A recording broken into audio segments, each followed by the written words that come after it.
Shalom, amigos e irmãos. Nós vamos agora para a terceira parte do capítulo 4 do profeta Jeremias. A terceira parte vai do versículo 19 ao versículo 31. Comecemos no versículo 19. Ah, meu coração, eu me contorço em dores. Oh, as paredes do meu coração se agita. Não posso calar-me porque ouves, ó minha alma, o som do chofar, o alarido de guerra. Aqui na versão atualizada está usando a palavra coração, mas nos originais não usa a palavra coração, usa a palavra entranhas. Então, no contexto judaico, no contexto hebreu, eles não usavam coração como uma forma de expressar emoções, eles usavam entranhas. Então, a tradução correta seria entranhas. Eu vou ler na tradução correta. Vou ler aqui na Bíblia de David Stern. Na Bíblia corrigida também está da mesma forma.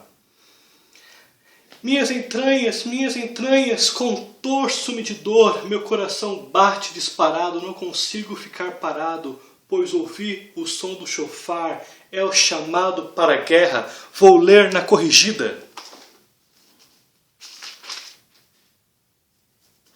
Ah, entranhas minhas, estou com dores no meu coração se agita em mim. Não posso me calar, porque tu, ó minha alma, ouviste o som do chofar e o alarido de guerra. Aqui o profeta está em depressão, angustiado.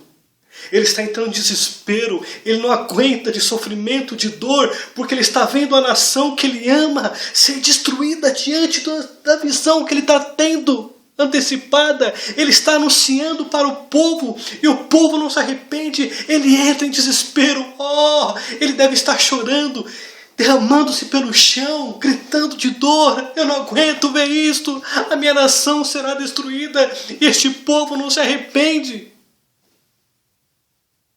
Ele sente dores contorcendo pelo corpo. Aqui está dizendo: o chofar está sendo tocado, a guerra está começando. A nação babilônica vai se levantar para nos destruir. Versículo 20, ele continua: golpe sobre golpe se anuncia, pois a terra toda já está destruída. Ele está falando de Judá aqui, sobre a terra de Judá. Ele está vendo devastações por todos os lados. De súbito foram destruídas as minhas tendas, no momento as suas lonas. Aqui está mostrando que as casas foram destruídas, não havia mais moradia, nem para ele, nem para as pessoas em volta dele. As casas foram incendiadas, destruídas, mortes. Versículo 21, até quando terei de ver a bandeira, terei de ouvir a voz da trombeta? Aqui está mostrando o chofar. Provavelmente também aquele exército de babilônicos invadindo aquela terra, provavelmente com barulhos, gritos: atacar, matar, não deixe nenhum vivo, coloquem as espadas sobre os teus corações. E aquele monte de barulho, de instrumentos gritando para o ataque: mate-os. Este era o cenário que estava vindo sobre o profeta Jeremias: muita morte, pobreza, fome, mulheres desesperadas que perderam seus maridos, seus filhos. Esta era a visão do profeta. O profeta está entrando aqui no colapso.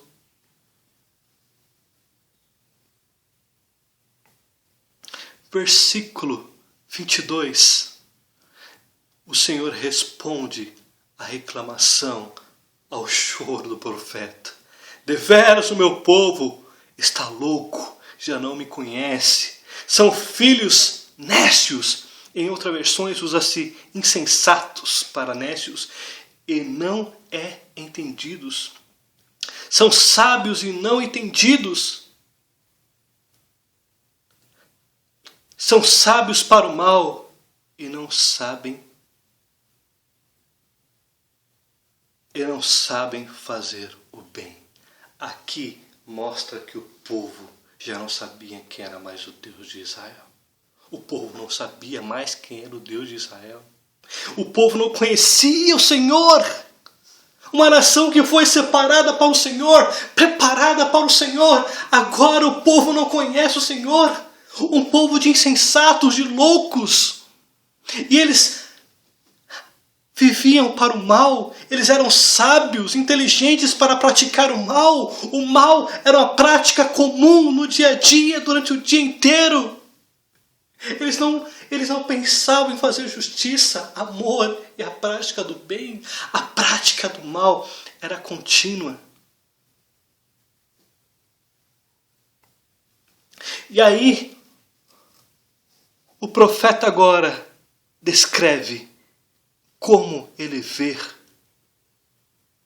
o cenário de Judá até o versículo 26. Aqui o profeta Jeremias, ele vê um cenário nacional e mundial. Primeiro, ele fala dos acontecimentos atuais de Judá. Os acontecimentos atuais de Judá. E também depois ele tem uma visão sobre o que acontecerá no plano futuro durante a 70ª semana de Daniel, durante os 7 anos apocalípticos e onde culminará no Armagedon. Versículo 23 fala da terra no sentido mundial, planeta. E o versículo 27 fala sobre Judá. Vamos ao versículo 23.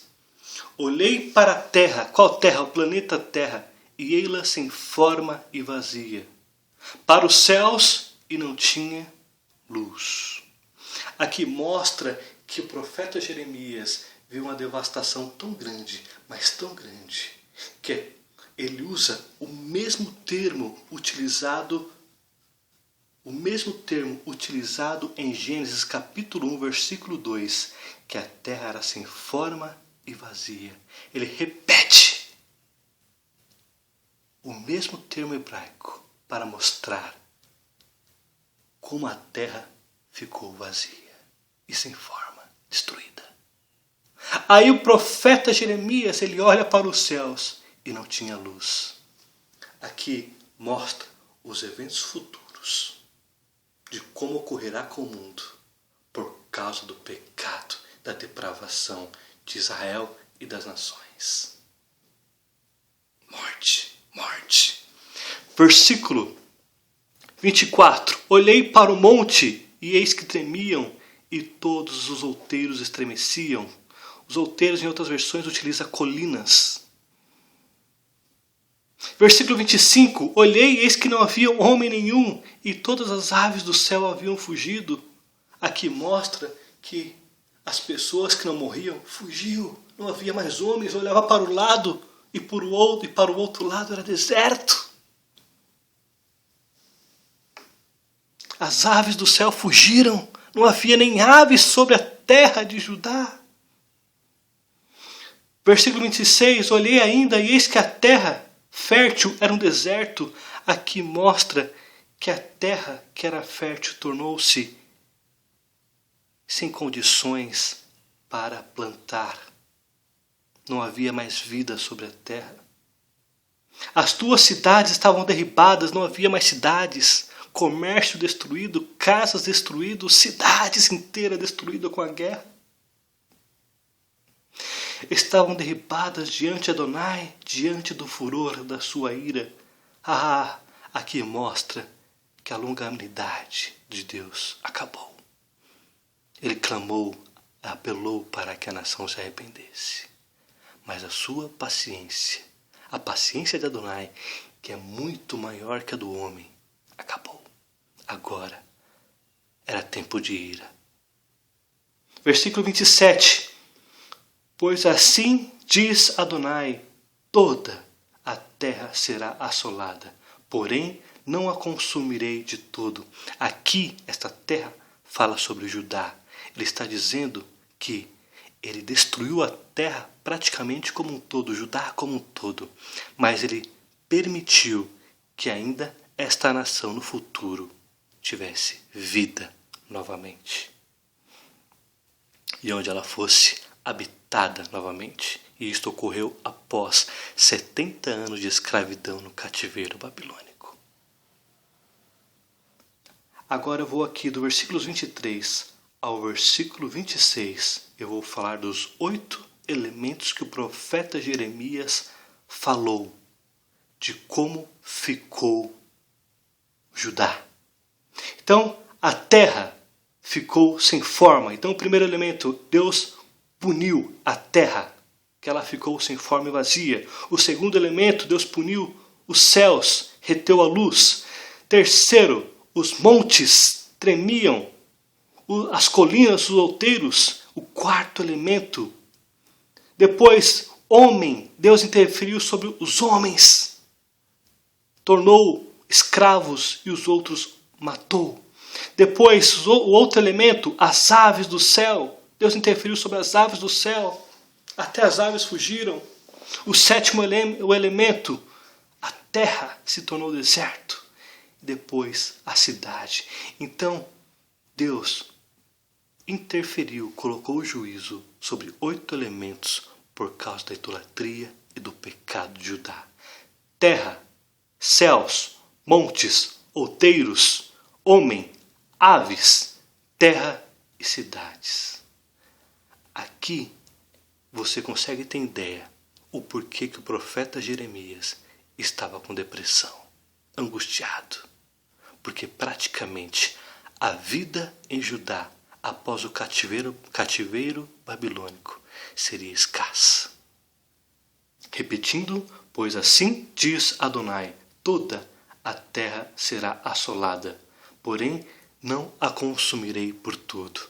A única coisa que impediu do Senhor destruir Judá como um todo é a aliança abrâmica, a aliança davídica, a aliança da terra.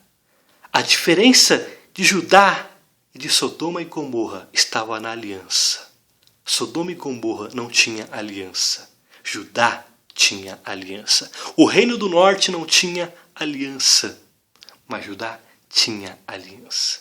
Aliança de restauração, de um futuro onde os crentes judeus e os gentios reinarão numa única fé, numa única adoração, num único povo, iniciando-se no reino milenar.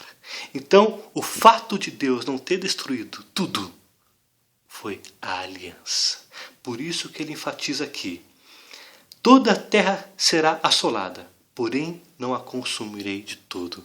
Se Judá não tivesse aliança sobre ela, a aliança abrâmica, davídica, palestina, eles também seriam exterminados de uma vez por todas, como Sodoma e Gomorra. 28. Por isso a terra pranteará e os céus acima se enegrecerão. Porque falei, resolvi e não me arrependo, não me retrato. A terra que está falando aqui é Judá. Aqui está dizendo que a paciência de Deus, de Adonai, acabou. Chega! Minha longanimidade contra um povo depravado, idólatra, se foi. Agora eu não voltarei atrás com a minha ira e punirei e destruirei este povo pagão, idólatra. Versículo 29 descreve o cenário da invasão pelos babilônicos. Ao clamor dos cavaleiros e dos flecheiros, fogem todas as cidades. Entram pelas selvas e sobem pelos penhascos.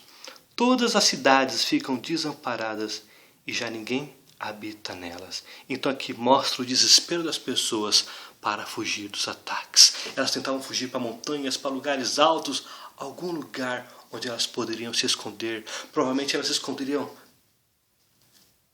em grutas, em buracos, nas montanhas. Elas corriam desesperadas para não ter uma espada encravada em seus corpos. Fugiam por desesperos. Por desespero. Aqui mostra o cenário da invasão, durante a invasão, enquanto os predadores vinham pegar a sua presa. Versículo 30 e 31. Incrível que pareça, meus irmãos e amigos, o versículo 30 a 31 mostra que mesmo diante deste cenário de terror, se entendermos aqui, parece um filme de terror real. O povo não se arrependeu e eles começaram a fazer engodos, buscar feitiçarias e buscar formas idólatras para aplacar a ira dos inimigos. Versículo 30. Agora, pois, ó assolada, por que fazes assim, e te veste de escarlate, e te adornas com enfeites de ouro, e alarga os olhos com pinturas, se debalde de fazes bela? Os amantes te desprezam e procuram tirar-te a vida. Aqui mostra que, durante o ataque da invasão, as mulheres, em vez de buscar arrependimento ao Deus de Israel, elas começaram a se pintar como uma prática de idolatria para clamar aos deuses, para protegê-las dos seus inimigos. Nós vemos esse mesmo hábito com Jezabel, uma das piores rainhas do Reino do Norte. Implacavelmente. Nós vamos agora para a 2 Reis, capítulo 9, versículo 30 a 37. Tendo Jeú chegado a Jezreel, Jezabel o soube. Então se pintou em volta dos olhos, enfeitou a cabeça e olhou pela janela. Ao entrar Jeú pelo portão do palácio, disse ela: Teve paz, Zimri, que matou a seu senhor? Levantou ele o rosto para a janela e disse: Quem é contigo? Quem? E 2 ou 3 eunucos olharam para ele. Então disse ele: Lançai-a daí abaixo. Lançaram-na abaixo e foram salpicados com o seu sangue e a parede e os cavalos, e Jeú atropelou-a. Entrando ele, havendo comido e bebido, disse-lhe: Olhai para aquela maldita e a sepultai-a, porque é filha de rei. Foram para a sepultar, porém não acharam dela, senão a caveira e os pés e as palmas das mãos.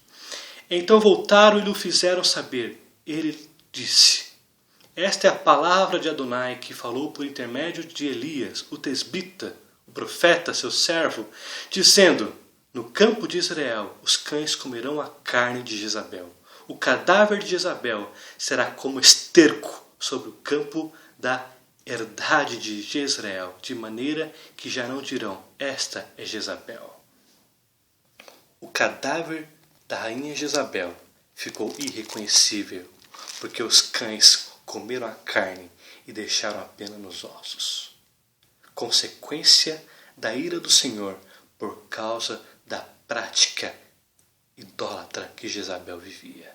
Então ali, quando ela se pintou, ela estava adotando os modelos pagãos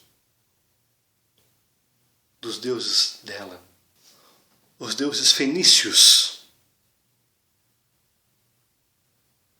E mesmo diante da morte, Jezabel não se arrependeu dos pecados. Aqui é o cenário. E observe que Jezabel teve com o profeta de sua época, o profeta Elias, um dos profetas que mais operou milagres depois de Moisés. Mesmo diante deste profeta, a rainha Jezabel não se arrependeu. E aqui o cenário é o mesmo de Judá. As mulheres estavam vendo a invasão dos babilônicos. Sabiam que muitas seriam mortas. Algumas como escravas sexuais, outras apenas como escravas. E mesmo assim, elas não se arrependeram. Adotaram o modelo de prática de idolatria das nações. E continuaram até a morte dentro da idolatria. Dentro da idolatria. E para terminarmos aqui a terceira parte do capítulo 4, vamos ler agora o versículo 31. Pois ouço uma voz como de parturiente, uma angústia como da primípara em suas dores. A voz da filha de Sion, ofegante, que estende as mãos, dizendo: ai de mim agora, porque a minha alma desfalece por causa dos assassinos. Aqui o versículo 31 fala. Aqui o versículo 31 fala de uma mãe que está no processo de parto do seu primeiro filho. Aqui é primípara. E ela vai morrer.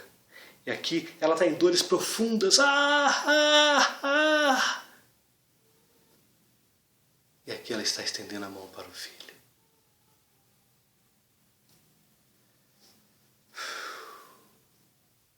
E ela diz: ai de mim agora. Ela está morrendo. Um parto de risco. E ela está morrendo. Aqui mostra o cenário que estava a Judá. Eles estavam com dores fortíssimas de parto. E eles iriam morrer. Vamos ver na Bíblia de David Stern esse mesmo versículo.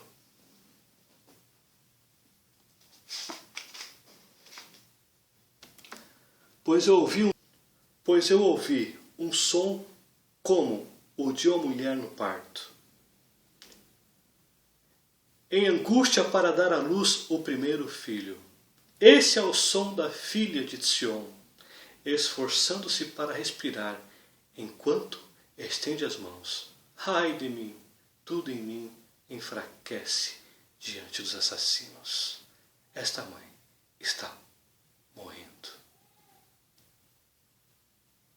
Esta mãe está morrendo por causa da idolatria e do pecado. Baruch atah Adonai Eloheinu. Amém. Acompanhe o Ministério da VAR no Facebook, na barra de localização digite Ministério da VAR e curta nossa página. Acompanhe as mensagens expositivas dos profetas bíblicos e também as notícias nacionais e internacionais do ponto de vista cristão. Que Jesus, o Messias de Israel, te abençoe.